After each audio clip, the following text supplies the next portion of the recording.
After 18 grueling hours at the hospital, my body aching, feet swollen, silver-gray hair damp from the heat under my nurse's cap, I finally made it home. All I wanted was to step inside, make myself a cup of tea, and collapse into bed. But when I slid my key into the lock, it didn't turn. I twisted again, harder, confusion tightening in my chest. The key that had worked for 20 years suddenly didn't fit. I knocked lightly, thinking maybe I was too tired, maybe my eyes were playing tricks. A moment later, the door swung open, and there stood my grandson Brandon, 25, tall, lean, wearing a backwards baseball cap and a smug grin plastered across his face. "Evening, Grandma," he said, leaning casually on the doorframe. "Rough shift." I tried to push past him, but he held the frame. "Move aside, Brandon. I need to get inside." That's when he smirked, his voice dripping with arrogance. "Key doesn't fit anymore, Grandma. New locks. If you want back in, it's going to cost you 26,000. Cash." For a moment, I thought I hadn't heard him right. My ears still rang from the beeping of monitors, the moans of patients, the endless footsteps echoing in hospital corridors. I blinked at him, my body trembling from exhaustion. "What did you just say?" "You heard me." He leaned closer, his breath smelling of beer. 26,000, or you don't live here anymore." The words slammed into me harder than any punch. My own grandson, my flesh and blood, had locked me out of my own home. I stared at him, the boy I once cradled in my arms, the boy I raised when his mother walked out. And now he stood there like a bouncer at a nightclub, treating me like a stranger. My voice came out low, calm, but shaking with fury. "This is my house. You have no right." He grinned wider. "It's not just your house anymore, Grandma. Times have changed. You either pay up or you're out." That was the moment I knew, this wasn't just about locks or money. This was about betrayal so deep it would scar forever. But Brandon didn't know one thing: he wasn't the only one with a plan. And if you're watching this, subscribe right now and tell me in the comments where you're tuning in from, because what came next is a story you won't forget. I dropped my bag on the porch, knees trembling, the night air cold against my damp skin. Brandon leaned lazily against the doorframe, arms folded, as though he had won something. "You're out of line," I said softly. "No, Grandma," he sneered. "You're out of luck." He shut the door in my face. The click of the lock echoed like thunder in my ears. I sat on the porch swing for a long while, my bag beside me, staring at the wooden door that had always been a gateway to comfort. I thought of the countless nights I had returned from double shifts, unlocking that same door, finding peace inside. And now my own grandson had turned it into a barrier. Neighbors walked their dogs past the house, throwing me pitying glances but saying nothing. I could feel the whispers forming already. Margaret Hale, locked out of her own home by her family. But what none of them knew, what even Brandon didn't know, was that I had prepared for something like this years ago. After my husband died, after I saw the greed in some of my children's eyes, I had made arrangements. Quiet, careful, legal arrangements. Brandon thought changing the locks gave him power. He thought demanding money would break me. But he had no idea that the house, the accounts, everything, was already safeguarded in a way that no greedy hands could touch. All I had to do was play along, let him reveal his cruelty to the world. The next morning, I went back to the hospital, still wearing yesterday's cardigan, my silver bun loosened from sleep on the porch. My colleagues looked at me with concern. "You all right, Margaret?"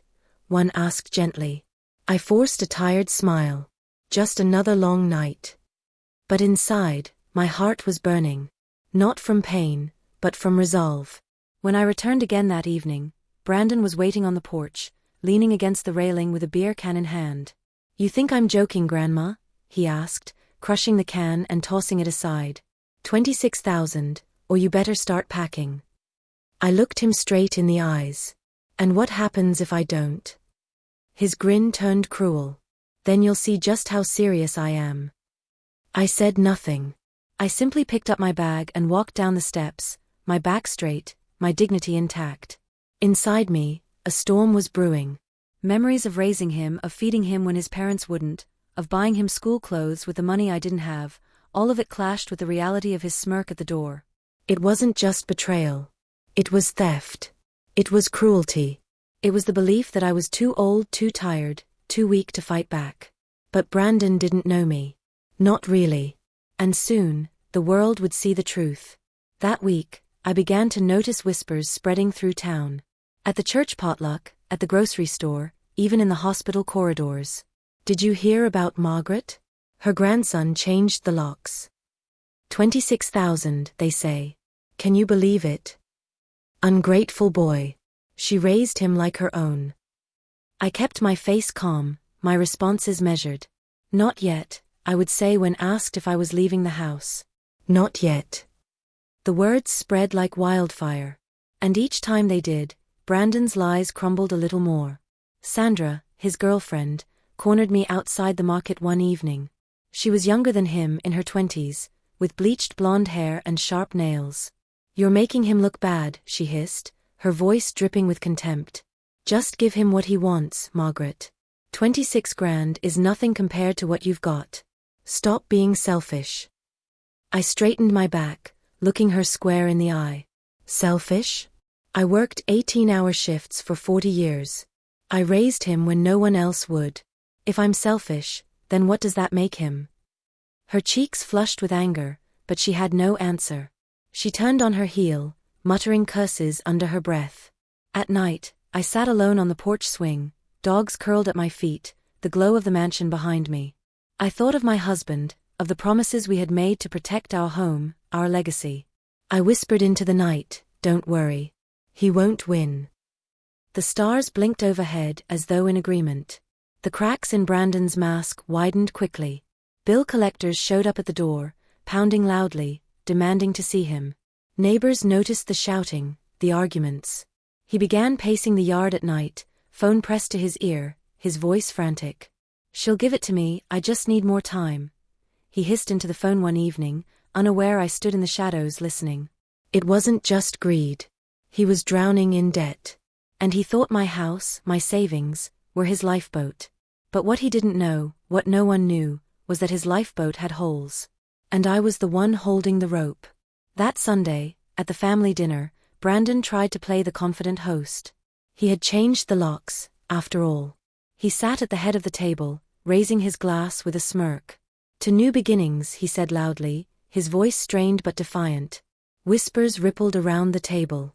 Cousins and nieces exchanged glances, their eyes flicking to me at the far end. I set down my fork gently, folded my napkin, and said, not yet. The words cut through the room like a blade. Brandon's smile faltered. His hand trembled around the glass. Sandra shifted uncomfortably in her seat. The silence that followed was heavier than any shout. And in that silence I knew, the battle had only just begun. Brandon thought a lock and a demand for money would break me. But my answer was already written, already sealed, already waiting. And when it came, it would shatter more than his greed. It would shatter his pride. The following week was a blur of whispers, slammed doors, and cruel glances. Brandon strutted around the house like a king who had conquered new land. The only problem was, the land wasn't his, it was mine. Yet he carried himself as if he already owned every brick, every floorboard, every piece of memory within those walls. Each night when I came home from the hospital, the key still refused me. Sometimes he let me in with that smug grin. Other nights he left me standing on the porch, arms folded across my cardigan, exhausted but silent. He wanted me to break, to hand him what he demanded. But breaking was never in my nature. I had stitched wounds in the middle of chaos, held hands as lives slipped away, endured years of double shifts to keep food on the table. Did he really think a lock and a dollar amount could undo me? Sandra fueled the fire, of course. One evening, she strutted into the kitchen in a silk robe, her bleached hair pulled into a messy ponytail, holding a wine glass like she owned the place.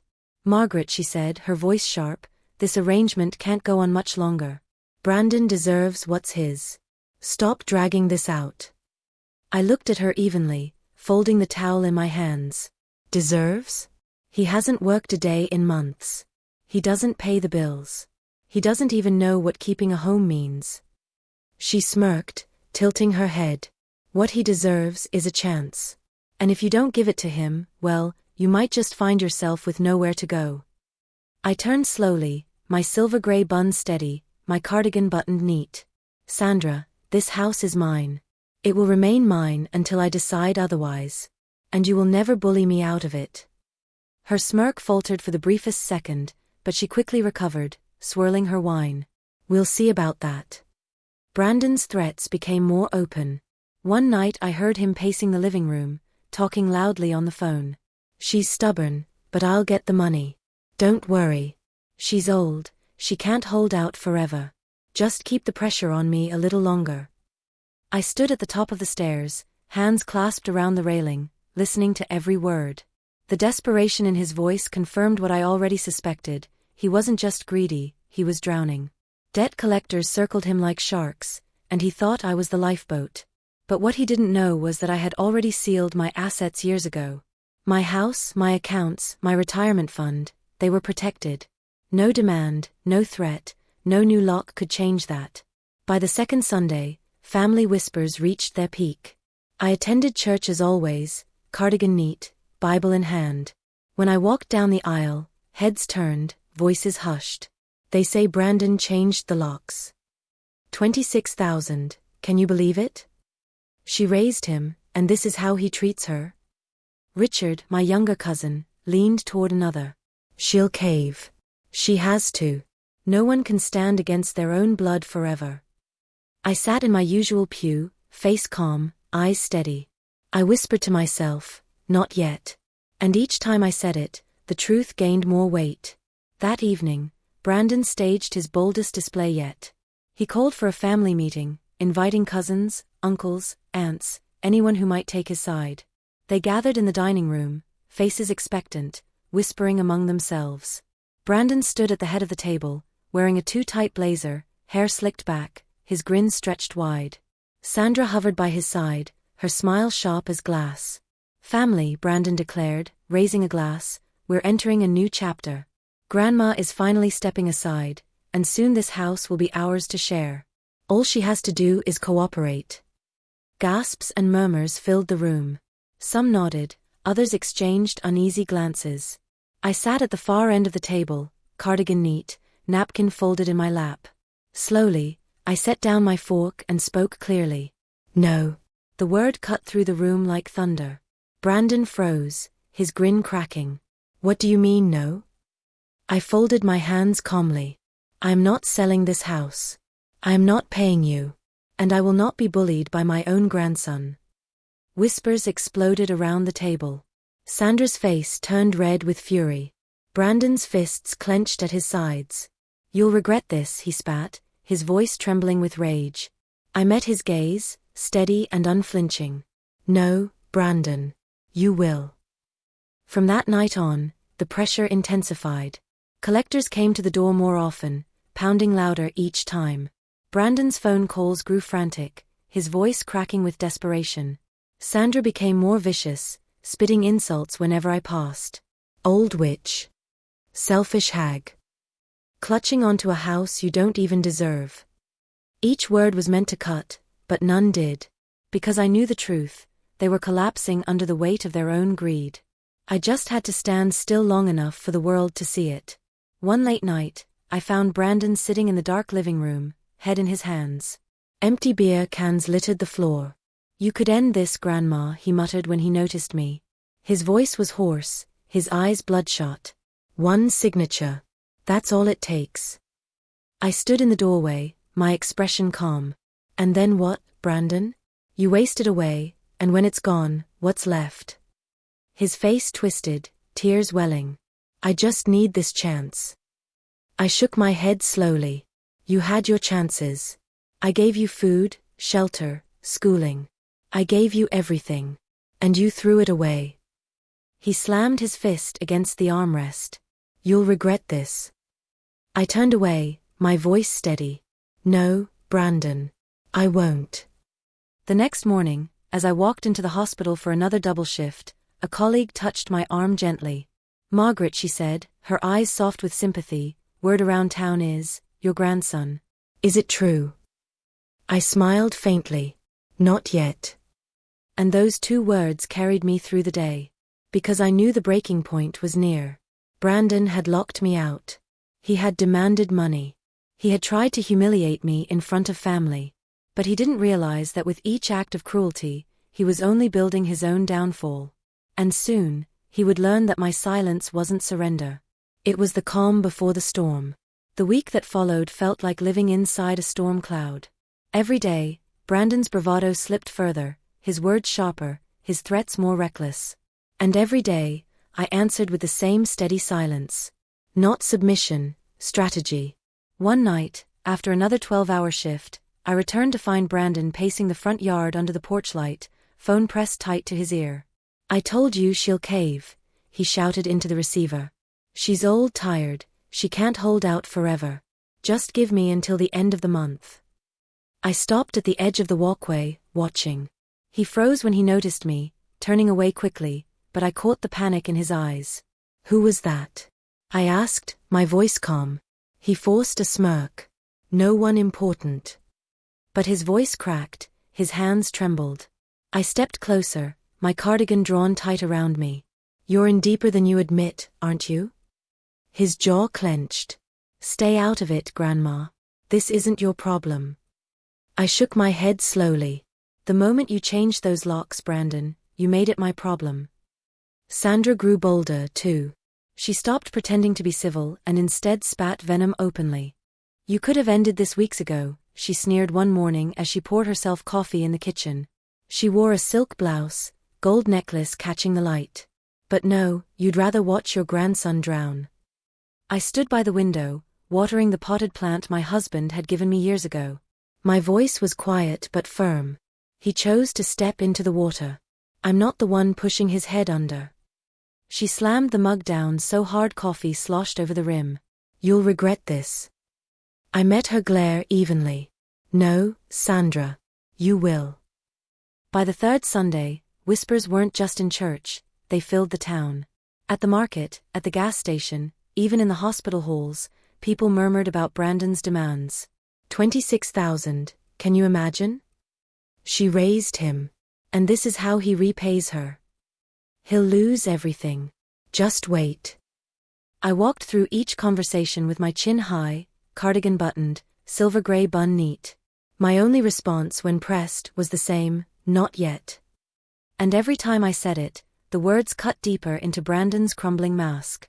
He called another family meeting, desperate to salvage his image. This time, the tension in the air was thicker, the whispers louder. Brandon stood at the head of the table again, blazer wrinkled, face pale with exhaustion. Sandra hovered close, her smile forced. "Family," Brandon began, voice shaking, "Grandma's being stubborn, but this is still happening. The house is practically ours already. She just needs to accept reality." Murmurs rippled through the room. Cousins exchanged doubtful looks. My brother Henry leaned forward, voice sharp. "Brandon, enough. We've all heard what you did. Changing locks? Demanding money? That's not reality. That's theft." Brandon's face turned crimson. He pointed across the table at me, finger trembling. "She's the thief. She's hoarding everything, letting me drown while she sits smug in her chair." All eyes turned to me. I placed my napkin gently on the table, folded my hands, and said clearly, "No, Brandon. You're drowning because you threw yourself into the water. Don't blame me for the weight of your greed." Gasps filled the room. Sandra's smile cracked. Brandon's fists clenched at his sides. He stormed out, slamming the door so hard the chandelier rattled. And in that moment, the rest of the family began to see what I already knew: his downfall was inevitable. That night, I lay awake, the house silent except for the creaks of old wood. I thought of the years I spent raising him, the sacrifices I made, the love I poured into him. And now all I felt was resolve. I whispered into the dark, "He thinks he's locked me out. But soon, he'll see who really holds the key." The following morning, I made my quiet moves. I met with my lawyer, a meticulous woman with sharp glasses and sharper instincts. "He's changed the locks, demanded money, tried to intimidate you?" she asked, flipping through papers. "Yes," I said. My voice was steady. "And he thinks it means he has power." She nodded. "Good thing you safeguarded the deed years ago. He can't touch it." I allowed myself a small smile. That's what he doesn't know. And that's what will destroy him. We reviewed the documents, ironclad, untouchable. My house was mine, my accounts secured. No signature of mine could be forged, no demand enforced. Brandon thought he was cornering me. In reality, he was walking into his own trap. When I returned home, Brandon confronted me on the porch, his face flushed, eyes wild. "Where were you?" he demanded. "At the market," I said smoothly, holding up a small bag of apples. He narrowed his eyes. "You're lying."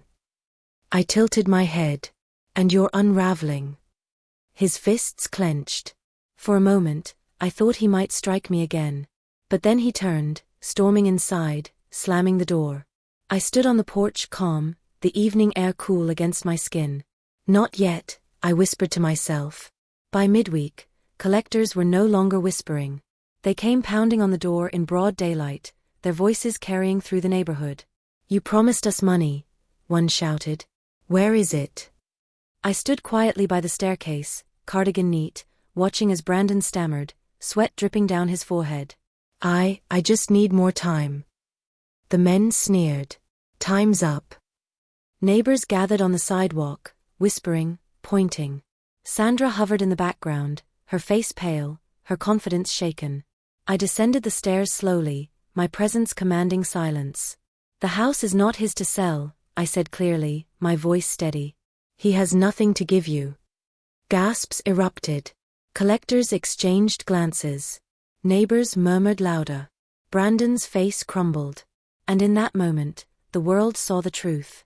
That night, Sandra cornered me in the kitchen, her voice sharp, her face pale. "You just had to humiliate him, didn't you?" she hissed.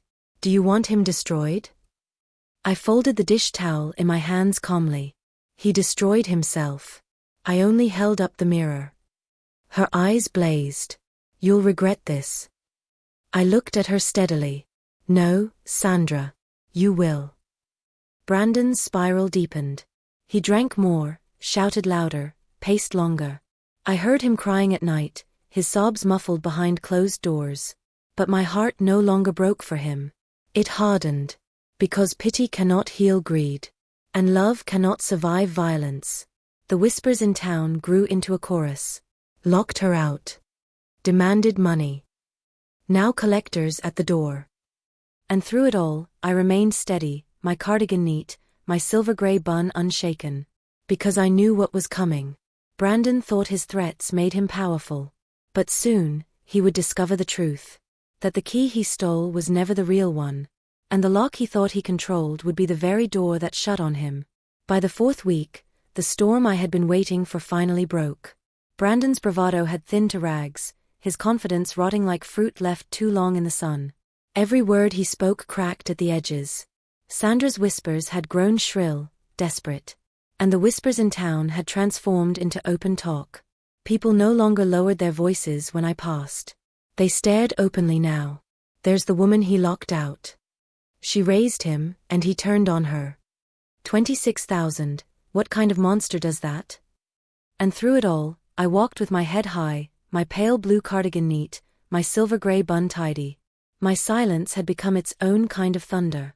It was a Tuesday afternoon when the second knock came, heavier than before. I was sitting in the parlor, reading under the lamp, when the pounding shook the door. Brandon rushed past me, face pale, sweat glistening on his forehead. When he opened it, 3 men stood outside, different from the ones before but dressed the same, dark suits, sharp ties, eyes as cold as steel. "You've run out of time," one said flatly. "Where's the money?" Brandon stammered, his voice breaking. I just need more time. I'll have it, I promise. My grandmother, she's going to give it to me." The man's eyes flicked to me, visible in the parlor doorway. "That's so." I stepped forward, my hands folded neatly in front of me. "No. This house is mine. It will remain mine. He has nothing to give you." The foyer fell silent. The men glanced at each other, then back at Brandon. "Then you're done." Sandra, who had been standing halfway down the stairs in her silk blouse, let out a sharp gasp. Brandon collapsed against the doorframe, his face crumbling. The men turned and left, their black car disappearing into the gray drizzle. Neighbors who had gathered on the sidewalk shook their heads, their whispers drifting in through the open door. And in that moment, Brandon's mask shattered. The following Sunday, the family gathered once again. Brandon insisted on it, claiming he wanted to clear the air. But his eyes darted nervously, his hands shook as he poured wine, his voice lacked its usual arrogance. He stood at the head of the table, blazer wrinkled, tie crooked. Sandra hovered beside him, her smile stretched too thin. "Family," Brandon began, raising his glass with trembling fingers, "things have been difficult. But Grandma is going to help. She just needs to see reason." Murmurs rippled around the table. My brother Henry slammed his hand against the table. "Reason? Brandon, you've humiliated yourself. Changing locks? Demanding money? You've brought shame on this family." Brandon's face turned crimson. He pointed down the table at me, his finger trembling. "She's the one ruining everything.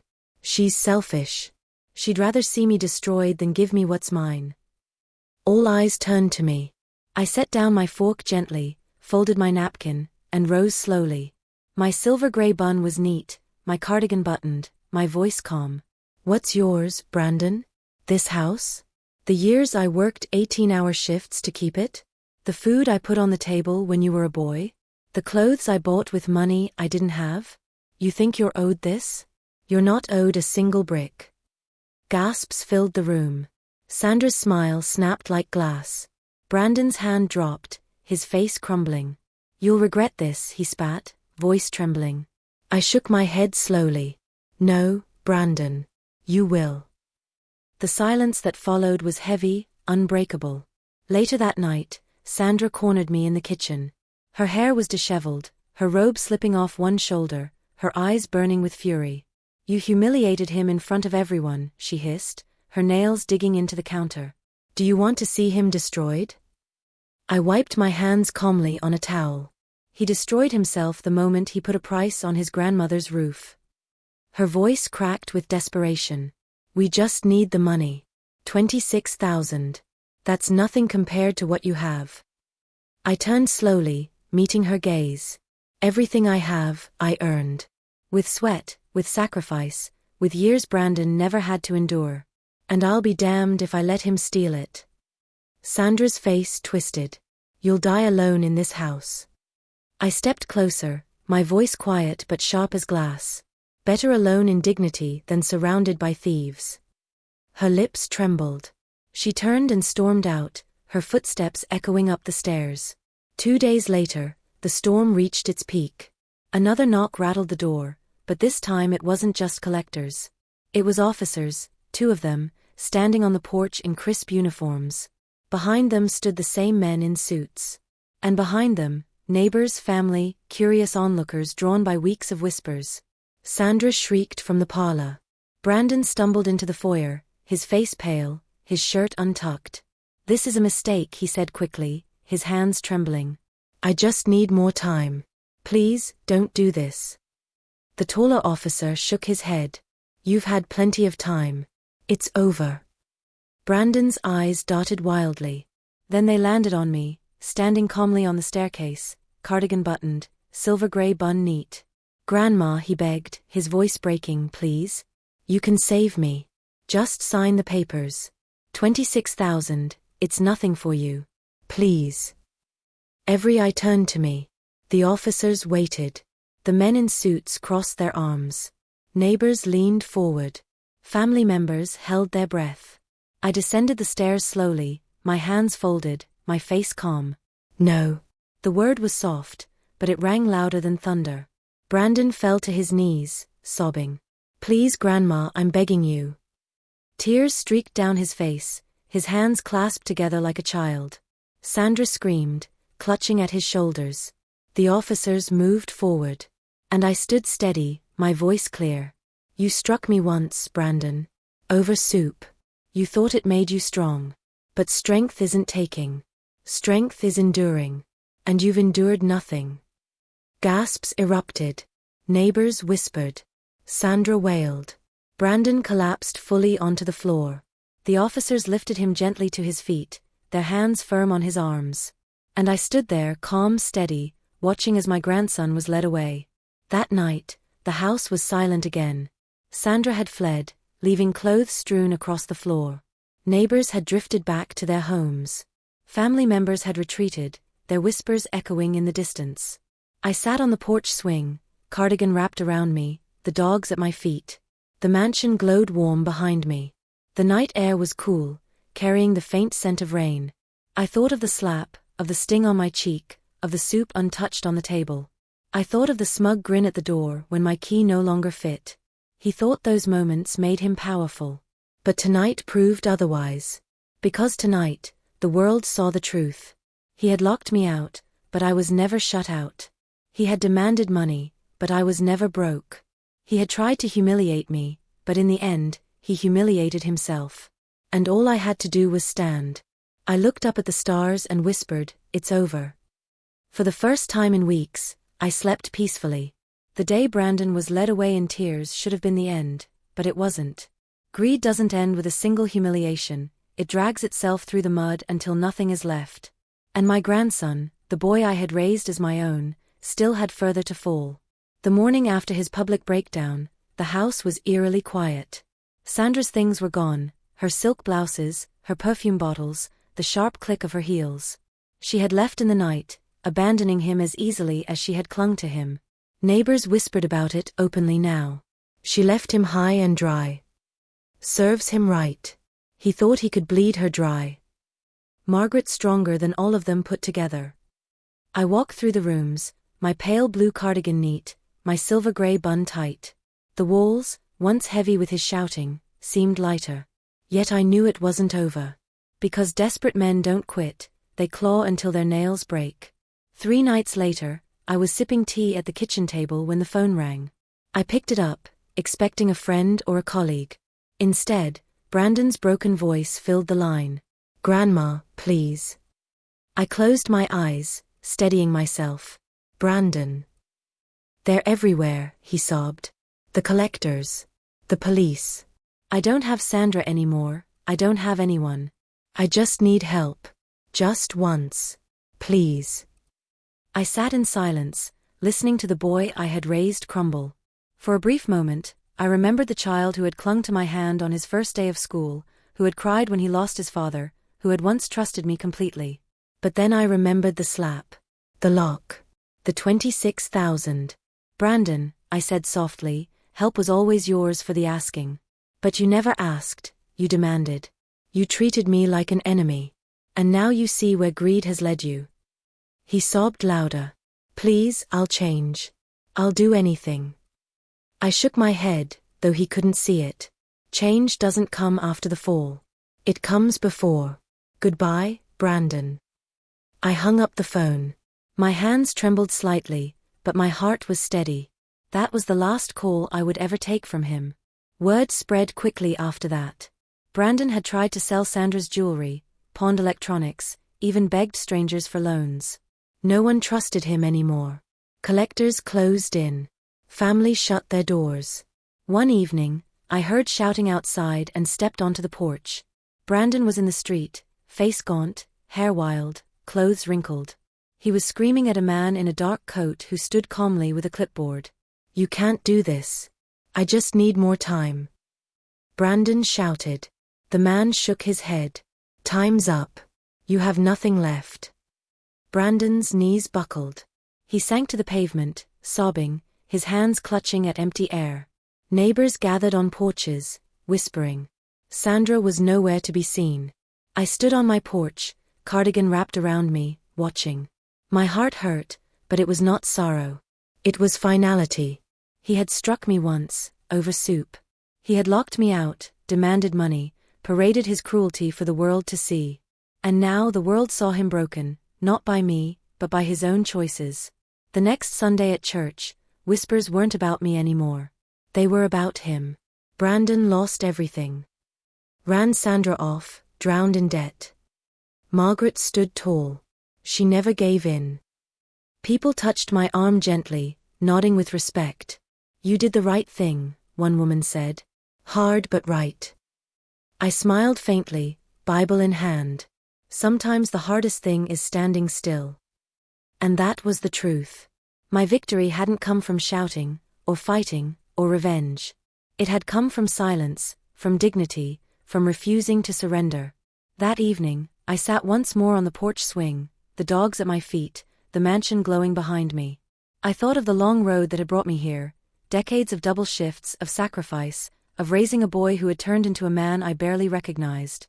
He thought strength was a slap across the face, a lock on a door, a demand for money.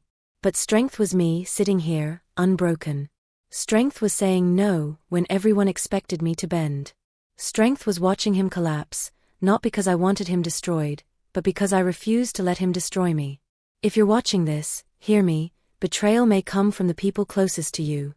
It may arrive not with strangers, but with family, over something as small as soup or as cruel as money. But you don't have to break. You don't have to surrender what you've worked for, what you've earned, what you deserve. Because sometimes the greatest revenge is not striking back, it's standing steady while they fall. Brandon thought 26,000 would buy my silence. But what he never expected was that my silence would be the very thing that destroyed him. So subscribe, share this story, and tell me in the comments where you're watching from. Because if you've ever been betrayed, humiliated, or underestimated, let this remind you, dignity outlasts cruelty. Always.